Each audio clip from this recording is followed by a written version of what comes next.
মাসে খরচ 9 লিটার। সকলেই তো অপরিহার্য।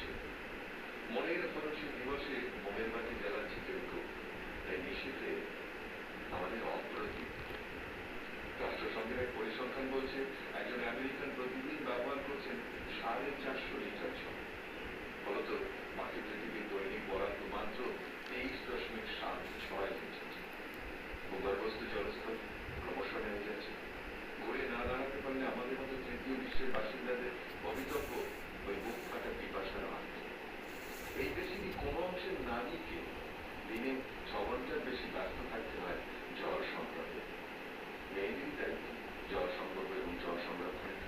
তাই খরার সময় বিদ্যালয়ে মেয়েদের হাজিরা কমে যায়। জল নিয়ে নারী নির্যাতন তৃতীয় বিশ্ব অতি সাধারণ ঘটনা।